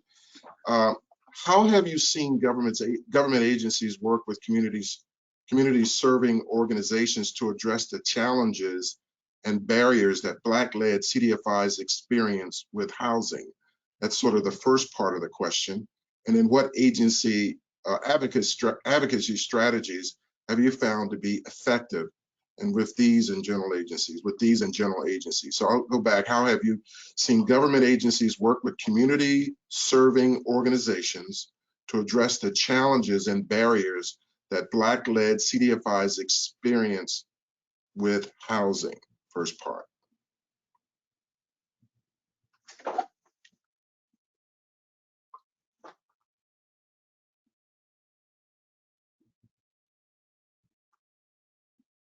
And Joelle, am I supposed to see hands go up, or Olivia's got that? We should be seeing some hands, or feel free to chime in with a question in the chat.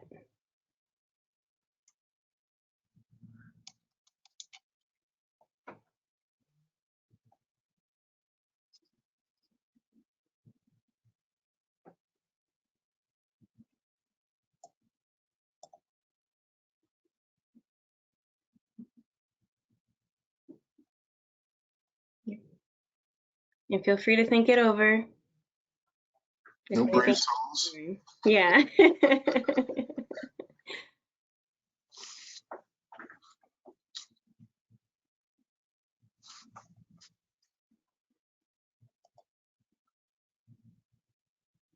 And if, okay, well, we've got a response from Thelma. Feel free to come back on camera if you'd like, or just open up your mic and chime in. I didn't know how to use the hand raise, but I have seen government agencies work with community serving organizations to address the challenges and barriers that Black-led CDFIs experience with housing. They provided, through their community development block grant entitlement funding for those CDFIs and community development organizations to provide services to that population. And that is one way that they've done it, and provide opportunities for them to use their public facilities to house, to create housing opportunities, and to serve as the public partner in some public-private partnerships to construct affordable housing and sometimes very low-income housing.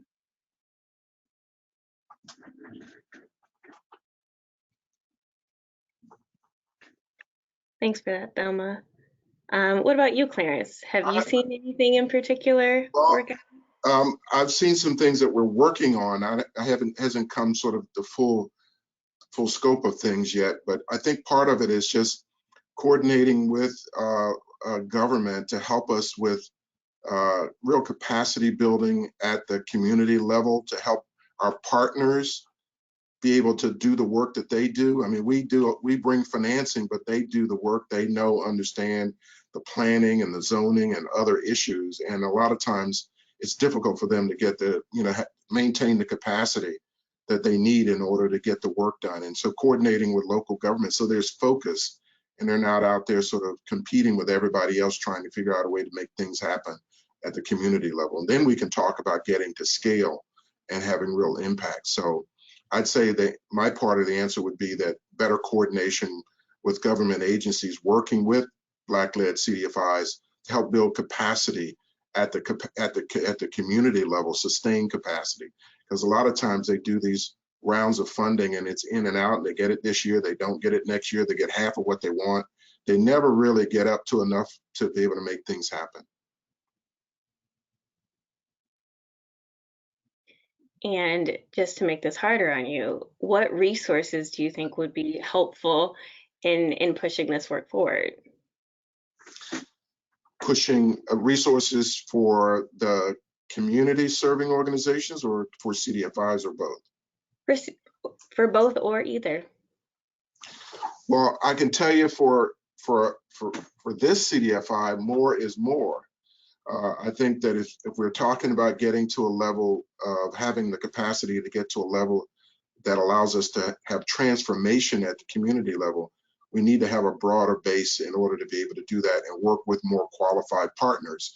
I think the resources on the community side are, as I mentioned earlier, really helping us build the capacity of those organizations to be able to do, projects at scale, not just sort of onesie-twosies over 2 or 3 year period, but really have some impact, levels of impact, so that we can make some things happen in those communities. And I think that going through that cycle a few times and helping them get there is what I think the resources that would be most beneficial at the community level, and then at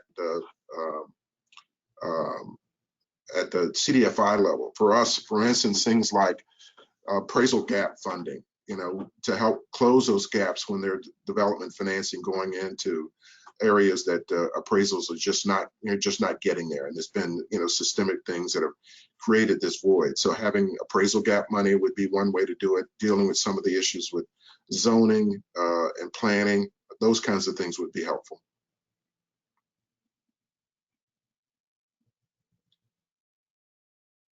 I didn't entice any other cohorts to jump in there and maybe correct me and make it better.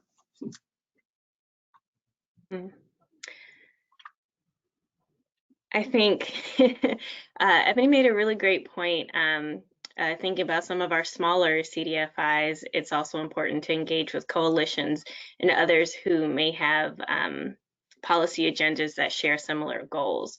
That's a really great point to make. Have you, this may just be Clarence, you and I, but do you have specific policy agendas that you're setting, or have you thought to work with collaborators to see where alignment may fit? I think that we realized a long time ago that we can't do this business by ourselves, that we really do need as many partners across the spectrum to really make some things happen. The situation where I am in Baltimore didn't get here, overnight. It has been unraveling for a while, and turning it back around and moving it at some pace will require collaboration at the community level, all the way up to the federal level, federal agencies. So I think partnership, if that's collaboration, is critical to our success.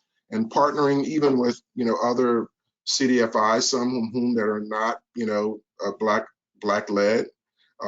So looking for opportunities to leverage resources and partner across the board I think that's the key to success. Thank you for that. What about, let's see, something that came up was the relationship that smaller cities have with larger government. I see that may have issues connecting with your local officials. Has that been an issue with you, Clarence, or have you always been in Baltimore, maybe seen that come up in another light? So these are smaller cities trying to relate to what, like state government, or try to relate to county government, or help me with the question. Well, Linda, if you feel you want to come on, you're more than welcome to. But I think smaller cities may not have tighter relationships with their local governments. And I've never been in a small city, so I can't necessarily say I quite understand where the gap may be in connecting with those officials. But have you been in a smaller setting, or where do you see there might be a potential gap between connecting with officials? And maybe it's from your perspective in being in Baltimore. I don't, Baltimore is sort of a medium-sized city with about 600,000 people. And it has been very politically active over the years. I don't think there's any reservation whatsoever about contacting or connecting with both city, state, or even federal representatives, elected officials around issues in Baltimore. I don't think that's ever been a challenge that Baltimore's had. I probably too much of it, not the other way around. But I'm curious about Linda's question, if she can come on mic at least and help us with maybe better understanding the particular concerns that she has for smaller cities and larger jurisdictions. Well, I see that it looks like smaller governments have tighter budgets, which I can certainly understand. And they're less likely to want to share resources. So as a mid-sized community, an entitlement city, the annual entitlement is very small, and the local government tends to keep the funds in-house to allow staff to implement programs and services. All right. It's very interesting. I wonder, and I may be picking on Mark a little bit, because I know South Bend is a pretty small population size, and getting a CDFI started up with that. So if you're still around, do you have some insight that you'd like to share, or feedback that you've heard from working in a smaller vicinity or smaller city?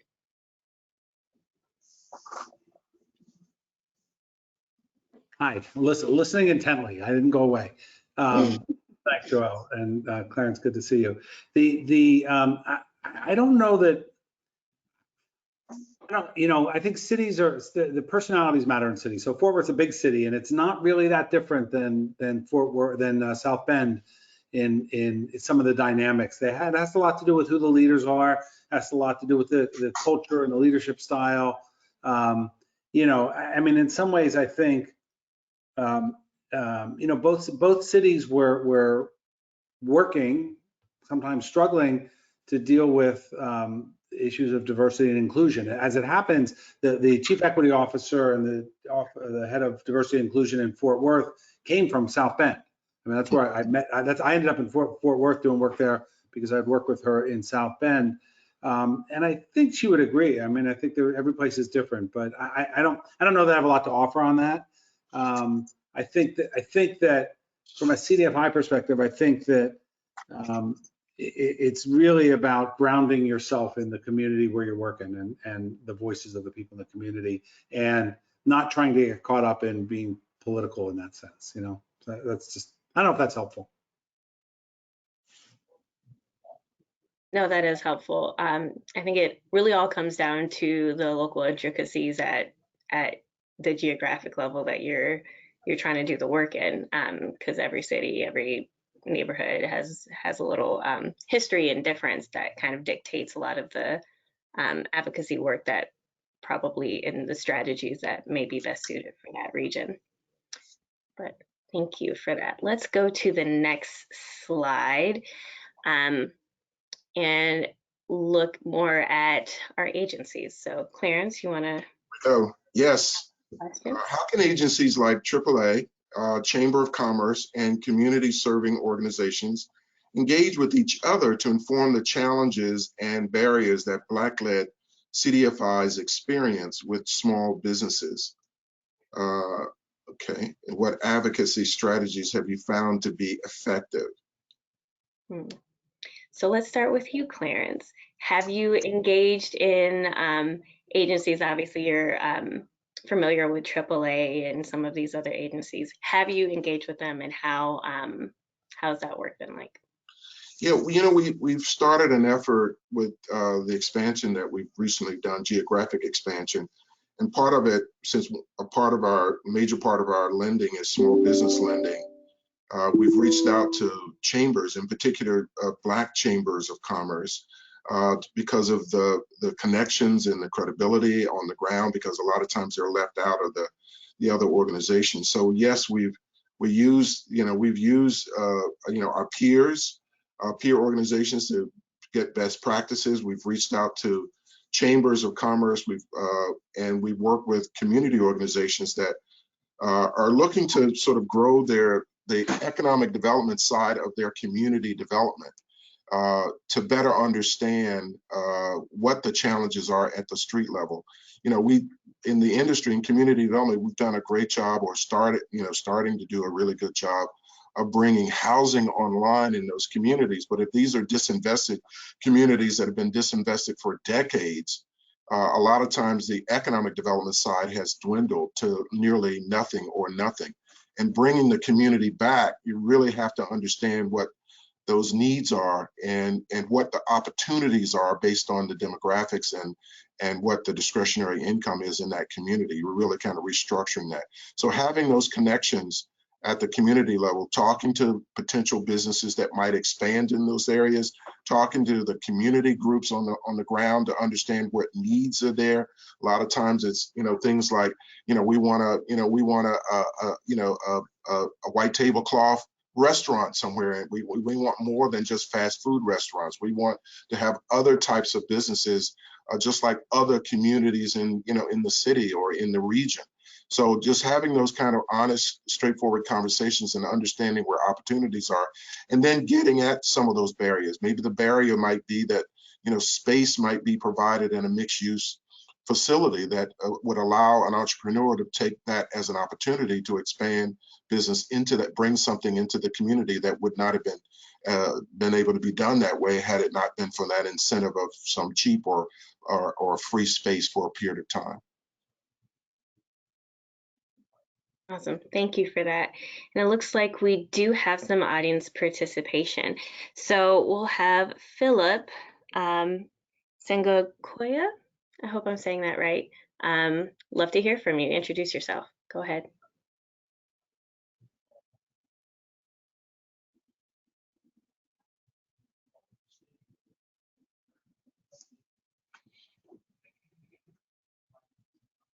Oh, I think I hear you a little bit, but not very well.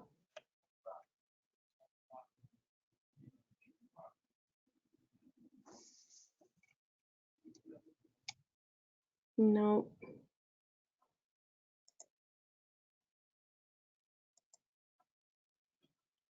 You still there, Philip? Or is it Philippe? I am. Is it any better now? Yes, thank you. We can hear you perfect now. Oh, perfect. Yeah, hi. This is Philip Shongokoya, Director of our Business Impact Integration Team at US Bank CDC, and really just appreciate the conversation that's been had so far. And I think it's something where we're always thinking about, how do we better support organizations who are kind of building the ecosystem around a lot of these groups who are really doing a lot of the work that are going to support communities, especially communities that maybe larger banks or other financial institutions can't necessarily reach as effectively through our products.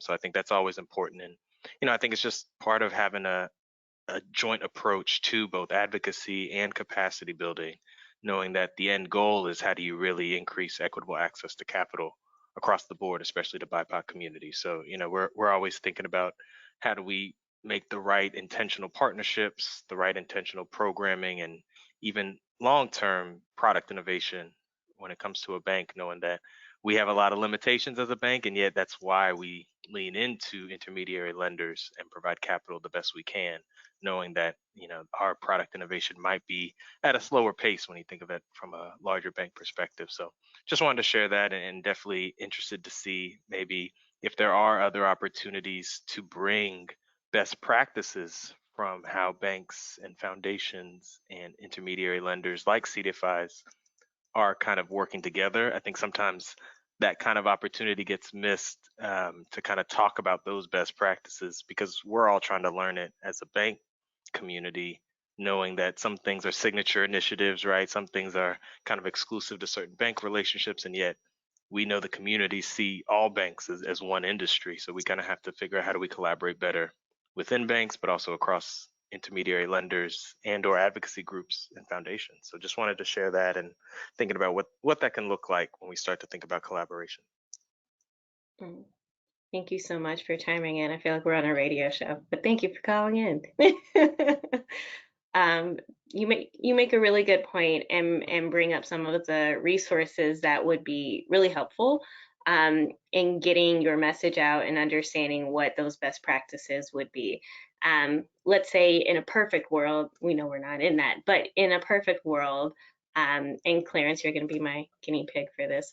What resources do you think would be helpful in trying to figure out best practices in terms of reaching some of the questions and the goals that Philip just mentioned? Nope. Sorry, can you hear me now? Mm-hmm. Great, I'm learning. Ryan said something earlier on the panel that struck me, and I want to maybe, it's sort of a non-traditional response to the question here, but as far as what resources are needed, he said, he was talking about trust, and that's trust, and it's a two-way street. It's trust when we're talking about you know, community serving organizations, our trust of them and their trust of us. You know, and what we at the BCL have talked about is establishing strategic partnerships with them. It's a mutually beneficial partnership, not just a thing where they come to us and we do something, or we want them to do something by taking a loan or whatever. But really, we're working at, you know, together to move things forward. And I think understanding and trust are at the root of that. That's not quite the answer I'm guessing you're thinking about when you're thinking about advocacy strategies. But I think if we understand and trust, I think we can better help them in the work that we do in making connections with the resources that we have, and advocate on their behalf by better understanding what the real needs are at the community level, and not assuming that, you know, that we can see the horizon clearly. A lot of times we're fooled by it, and it's a mirage.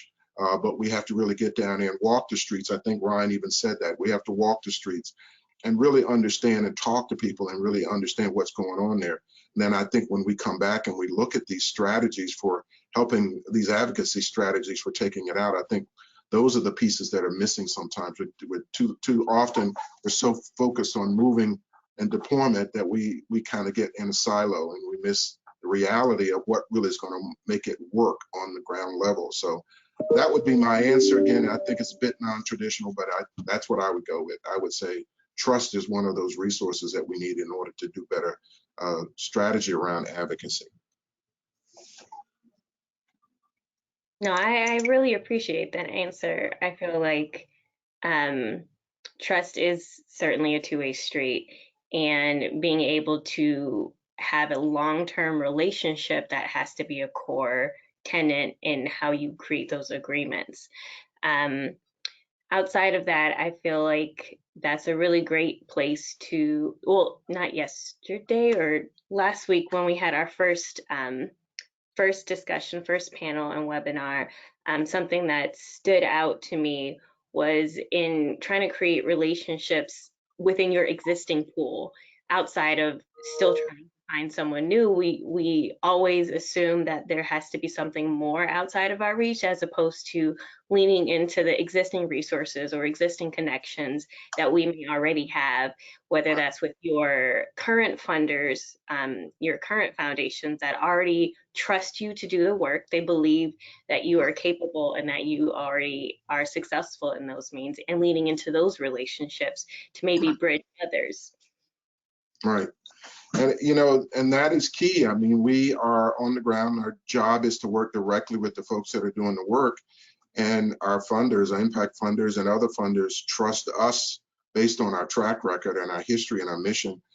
They trust us to do that. And we have to understand how to continue. We're in the risk. We're still in, even though we're recovering bankers still, we're in the risk-taking business, and we have to understand that. A lot of that is driven by relationship. And that relationship is based on understanding, legitimacy, trust, and consistency. Those are the things that help us, work with the right people and get things done over time. So, yeah. Awesome.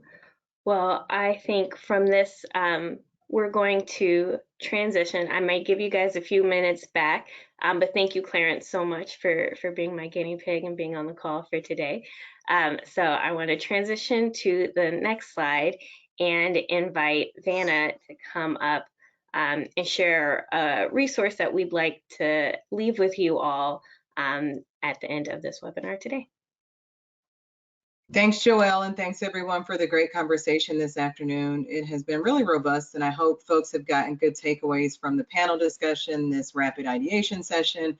But we couldn't end today's roundtable without leaving you all with a call to action. We thought it was really important to give you all a place and space to really uplift some of these issues and these things that we talked about to our decision makers and folks who can really do something about them. So I invite you all to join our Advocacy Center if you're not already a part of it. And we should be dropping the link here in the chat in just a moment here.